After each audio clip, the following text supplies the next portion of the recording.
Hola a todos mis hermanos y también a los ateos. Soy el ángel del Dios Todopoderoso, el Dios de los ejércitos. Hoy vengo a desenmascarar algunos de los cuestionamientos que hacen estos ignorantes hijos del diablo contra la Biblia.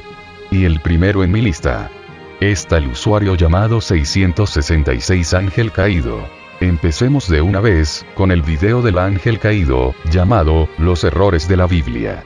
Veamos lo muy ignorante que es este mal nacido. Pues verán ahora ustedes que es un puto libro lleno de errores e incoherencias. Aquí algunas de ellas. Una de las más grandes incoherencias de la Biblia, es, irónicamente, una de las más aceptadas ciegamente por la comunidad cristiana, y es esta. Dios le dijo a Adán: de todo árbol del jardín puedes comer hasta quedar satisfecho. Pero en cuanto al árbol del conocimiento de lo bueno y lo malo, no debes comer de él, porque en el día en que comas de él, positivamente morirás.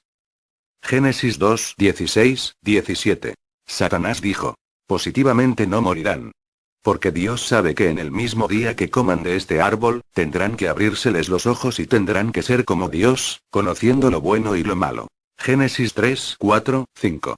Entonces se les abrieron los ojos a los dos, y empezaron a darse cuenta de que estaban desnudos.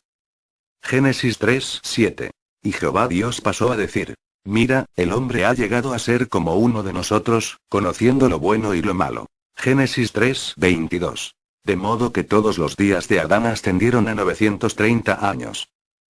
Génesis 5, 5. O sea que Adán no murió como Dios le había advertido, sino que vivió mucho tiempo. Las palabras de Satanás se cumplieron al pie de la letra. Adán no murió el día que comió el fruto, sino que vivió 930 años. Adán y Eva llegaron a ser como Dios, conociendo lo bueno y lo malo. Esto último lo confirma el propio Jehová en Génesis 3, 22. Entonces, ¿quién es el mentiroso, Satanás o Dios? Sois un ignorante completamente. La palabra morir no significa dejar de existir, sino separación. Es el término antiguo dado a la palabra muerte, que a su vez significa separación del espíritu del cuerpo. Esto es el término, repito, dado a la palabra muerte desde la antigüedad. Así que lo que dijo Dios a Adán de que moriría era cierto. Porque fue separado de la presencia de Dios y posteriormente también murió físicamente. Porque antes no envejecía ni moría, sino que vivía eternamente. Y al ser separado de Dios murió, mas no fue instantánea la muerte. Sigamos oyendo más estupidez que dice el hijo del diablo.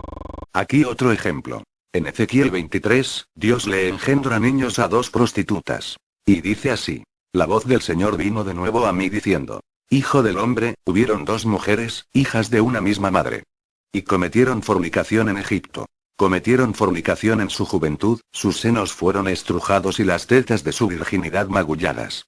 Y sus nombres fueron Aholah, la mayor, y Aholibá su hermana. Y ellas fueron mías. Y tuvieron hijos e hijas. Ezequiel 23, 1, 4. O sea que Dios está aceptando que estuvo con un par de prostitutas y que les engendró hijos a estas. Es fácil sacar un texto y hacer de él un pretexto, cuando no leemos el contexto completo en que se basa. Estas mujeres en realidad son dos ciudades. Leamos los versículos después del mencionado por el tonto ángel caído. La mayor se llamaba Aholah, y la menor Aholibá. Me uní a ellas, y me dieron hijos e hijas. Aholah representa a la ciudad de Samaria, y su hermana Aholibá a la ciudad de Jerusalén. Ezequiel 23, 4. Y cuando dice que estas ciudades le dieron hijos, es claro, se refiere a que de ellas nacieron otras ciudades más pequeñas. Y si llegamos a entrar más profundo en este tema, veremos que a lo largo del Antiguo y Nuevo Testamento, Dios habla a su pueblo como su esposa. Como algo que le pertenece solo a él. Cuando estas ciudades se olvidaron de él, y se dejaron contaminar por las costumbres de otras ciudades, les dice adúlteras. Y así, las ciudades como Jerusalén es llamada la esposa de Dios. En el Nuevo Testamento, la iglesia es llamada la novia del Cordero. Lo cual el matrimonio habla de la unión del cuerpo y del espíritu, es decir, el cuerpo del cristiano de verdad. No lo usa para cometer inmoralidad, sino que ahora es templo del Espíritu Santo. Ahora sigamos con la estupidez del ángel caído. Cuando el faraón rechaza el dejar partir a los hebreos, Dios responde matando a todo primogénito egipcio, incluso aquellos que no tienen nada que ver con la decisión del faraón. Y así está escrito. Cerca de la medianoche saldré por en medio de Egipto, y morirá todo primogénito allí, desde el primogénito del faraón que se sienta en su trono, hasta el primogénito de la sierva que está detrás del molino. Y todo primogénito de las bestias.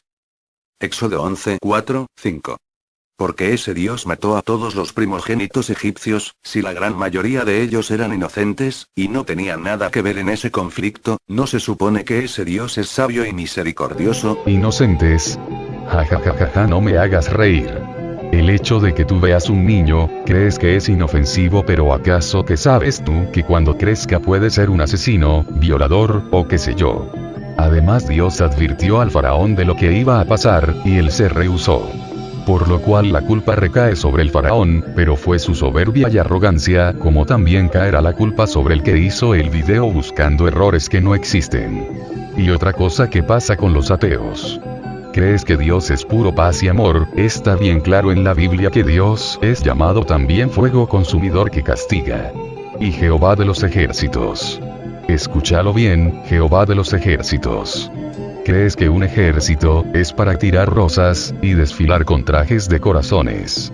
¿Creen los ateos que Dios debe ser puro amor y solo amor? Dale a tu hijo puro amor y críalo sin castigo, sino puro amor y amor. Y estarás criando al próximo asesino serial, al próximo Eric Carman. Porque el mucho amor puede ser tan dañino como el desamor. Y Dios nos manda a nosotros los cristianos a amar a nuestros enemigos, porque es el encargado de juzgarlos el día de su muerte. Y en que nosotros los cristianos no carguemos con la rabia y el deseo de venganza, porque es mía es la venganza, dice el Señor. Lo que pasa es que los ateos, cuando se les habla de amor, creen que entonces Dios debe complacer nuestros caprichos, y ponernos a todos en un jardín de rosas. Aquí más incoherencias y contradicciones de la Biblia. El libro de Mateo dice esto. Cuando Judas, el que lo había traicionado, vio que habían condenado a Jesús, sintió remordimiento y devolvió las 30 monedas de plata a los jefes de los sacerdotes y a los ancianos. He pecado, les dijo, porque he entregado sangre inocente. ¿Y eso a nosotros qué nos importa? Respondieron, allá tú. Entonces Judas arrojó el dinero en el santuario y salió de allí. Luego fue y se ahorcó. Los jefes de los sacerdotes recogieron las monedas y dijeron, la ley no permite echar esto al tesoro, porque es precio de sangre. Así que resolvieron comprar con ese dinero un terreno conocido como Campo del Alfarero, para sepultar allí a los extranjeros. Por eso se le ha llamado Campo de Sangre hasta el día de hoy. Mateo 27, 3, 8. Pero en el libro de Hechos nos cuentan otra historia sobre la muerte de Judas, que es esta. Judas se contaba entre los nuestros y participaba en nuestro ministerio. Con el dinero que obtuvo por su crimen, Judas compró un terreno. Allí cayó de cabeza, se reventó, y se le salieron las vísceras. Todos en Jerusalén se enteraron de ello, así que aquel terreno fue llamado Aceldama, que en su propio idioma quiere decir campo de sangre. Hechos 1, 17, 19. Es obvia la contradicción acerca de la muerte de Judas. Tal vez estos libros fueron invenciones de muchos escritores cristianos algunos años después de la muerte de Jesús, que habían escuchado algunas historias sobre él, y decidieron dar rienda suelta a su imaginación. ¿Qué? No entendí. ¿Cuál contradicción? O sea, ¿sabes tú acaso lo que implica la palabra contradicción? Si sumas 4 más 2 te da igual 6. Pero si sumas 2 más 4 igual, ¿cuánto te debe dar? Lógica da lo mismo, en este caso da lo mismo, y es que Judas se suicidó y el campo fue llamado campo de sangre. Es lo que importa. Contradicción sería que la carta dijera que Judas se suicidó y en la otra dijera que no se suicidó, sino que está vivo y el campo fue llamado campo de vida. Lo que hay es diferencia de relatos.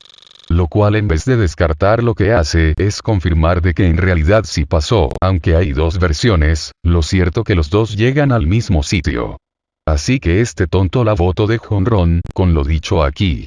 Y la seguirá empeorando en el resto de lo que dirá. No se pierdan la segunda parte, donde le daremos duro a este hijo del diablo.